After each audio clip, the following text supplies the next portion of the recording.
بسم اللہ الرحمن الرحیم الحمدللہ نحمدہ و نصلی علی رسولہ الکریم اما بعد۔ السلام علیکم ورحمۃ اللہ۔ بزرگوں، دوستوں، عزیز ساتھیوں، اللہ تعالیٰ سے دعا ہے کہ اللہ تعالیٰ ہم سبوں کو اپنے حفظ امان میں رکھیں، آمین یا رب العالمین۔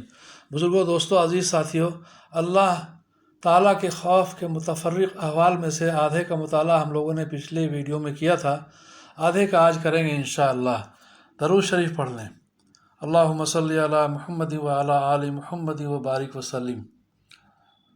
حضور صلی اللہ علیہ وسلم کا ارشاد ہے کہ جو اللہ سے ڈرتا ہے اس سے ہر چیز ڈرتی ہے، اور جو غیر اللہ سے ڈرتا ہے اس کو ہر چیز ڈراتی ہے۔ یحییٰ بن معاذ رحمۃ اللہ علیہ کہتے ہیں کہ آدمی بیچارہ اگر جہنم سے اتنا ڈرنے لگے جتنا تنگ دستی سے ڈرتا ہے تو سیدھا جنت میں جائے۔ ابو سلیمان دارانی رحمۃ اللہ علیہ کہتے ہیں جس دل سے اللہ کا خوف جاتا رہتا ہے وہ برباد ہو جاتا ہے۔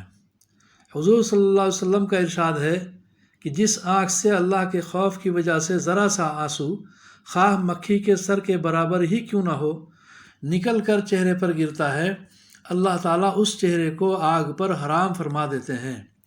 حضور صلی اللہ علیہ وسلم کا ایک اور ارشاد ہے کہ جب مسلمان کا دل اللہ کے خوف سے کانپتا ہے تو اس کے گناہ ایسے جھڑتے ہیں جیسے درختوں سے پتے جھڑتے ہیں۔ میرے نبی صلی اللہ علیہ وسلم کا ایک اور ارشاد ہے کہ جو شخص اللہ کے خوف سے روئے اس کا آگ میں جانا ایسا ہی مشکل ہے جیسا دودھ کا تھنوں میں واپس جانا۔ حضرت عقبہ بن عامر رضی اللہ عنہ ایک صحابی ہیں، انہوں نے حضور صلی اللہ علیہ وسلم سے پوچھا کہ نجات کا راستہ کیا ہے؟ آپ صلی اللہ علیہ وسلم نے فرمایا کہ اپنے زبان کو روکے رکھو، گھر میں بیٹھے رہو اور اپنی خطاؤں پر روتے رہو۔ حضرت عائشہ رضی اللہ عنہا نے ایک مرتبہ دریافت کیا کہ کیا آپ صلی اللہ علیہ وسلم کی امت میں کوئی ایسا بھی ہے جو بے حساب و کتاب جنت میں داخل ہو؟ حضور صلی اللہ علیہ وسلم نے فرمایا کہ ہاں، جو اپنے گناہوں کو یاد کر کے روتا رہے۔ میرے آقا صلی اللہ علیہ وسلم کا ایک اور ارشاد ہے کہ اللہ کے نزدیک 2 قطروں سے زیادہ کوئی قطرہ پسندیدہ نہیں، ایک آنسو کا قطرہ جو اللہ کے خوف سے نکلا ہو، دوسرا خون کا قطرہ جو اللہ کے راستے میں گرا ہو۔ ایک جگہ ارشاد ہے کہ قیامت کے دن 7 آدمی ایسے ہوں گے جن کو اللہ جل شانہ اپنے سائے میں جگہ عطا فرمائیں گے۔ ایک وہ شخص جو تنہائی میں اللہ کو یاد کرے اور اس کی وجہ سے اس کی آنکھ سے آنسو بہنے لگیں۔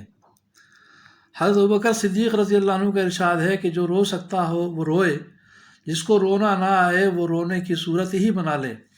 محمد بن منقدر رحمۃ اللہ علیہ جب روتے تھے تو آنسوؤں کو اپنے منہ اور داڑھی سے پوچھتے تھے اور کہتے تھے کہ مجھے یہ روایت پہنچی ہے کہ جہنم کی آگ اس جگہ کو نہیں چھوتی جہاں آنسو پہنچے ہوں۔ ثابت بنانی رحمۃ اللہ علیہ نے ثابت بنانی رحمۃ اللہ علیہ کی آنکھیں دکھنے لگیں۔ طبیب نے کہا کہ ایک بات کا وعدہ کر لو، آنکھ اچھی ہو جائے گی کہ رویا نہ کرو۔ کہنے لگے آنکھ میں کوئی خوبی ہی نہیں اگر وہ روئے نہیں۔ یزید بن میسرہ رضی اللہ عنہ کہتے ہیں کہ رونا 7 وجہ سے ہوتا ہے: خوشی سے، جنون سے، درد سے، گھبراہٹ سے، دکھلاوے سے، نشہ سے اور اللہ کے خوف سے۔ یہی وہ رونا ہے کہ اس کا ایک آنسو بھی آگ کے سمندر کو بجھا دیتا ہے۔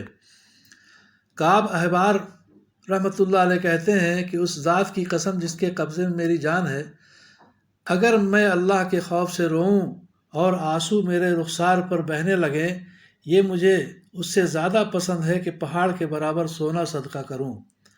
ان کے علاوہ اور بھی ہزاروں ارشادات ہیں جن سے معلوم ہوتا ہے کہ اللہ کی یاد میں اور اپنے گناہوں کی فکر میں رونا کیمیا ہے اور بہت ہی ضروری اور مفید، اور اپنے گناہوں پر نظر کر کے یہی حالت ہونی چاہیے۔ لیکن اس کے ساتھ ہی یہ بھی ضروری ہے کہ اللہ کے فضل اور اس کی رحمت کی امید میں بھی کمی نہ ہو۔ یقیناً اللہ کی رحمت ہر شے کو وسیع ہے۔ حضرت عمر رضی اللہ عنہ کا ارشاد ہے کہ اگر قیامت میں یہ اعلان ہو کہ ایک شخص کے سوا سب کو جہنم میں داخل کرو تو مجھے اللہ کی رحمت سے یہ امید ہے کہ وہ شخص میں ہی ہوں، یعنی جنتی۔ اور اگر یہ اعلان ہو کہ ایک شخص کے سوا سب کو جنت میں داخل کرو تو مجھے اپنے اعمال سے یہ خوف ہے کہ وہ شخص میں ہی نہ ہوں، یعنی جہنمی۔ اس لیے دونوں چیزوں کو علیحدہ علیحدہ رکھنا اور سمجھنا چاہیے۔ بالخصوص موت کے وقت میں امید کا معاملہ زیادہ ہونا چاہیے۔ حضور صلی اللہ علیہ وسلم کا ارشاد ہے کہ تم میں سے کوئی شخص نہ مرے مگر اللہ تعالیٰ کے ساتھ حسن ظن رکھتا ہو۔ امام احمد بن حنبل رحمۃ اللہ علیہ کا جب انتقال ہونے لگا تو انہوں نے اپنے بیٹے کو بلایا اور فرمایا کہ ایسی احادیث مجھے سناؤ جس سے اللہ تعالیٰ کے ساتھ امید بڑھتی ہو۔ اللہ تعالیٰ ہمیں بھی سمجھ بوجھ کے عمل کی توفیق عطا فرمائے۔ اس کے آگے تیسرے باب میں صحابہ کرام کے زہد و فقر کا بیان آئے گا انشاءاللہ۔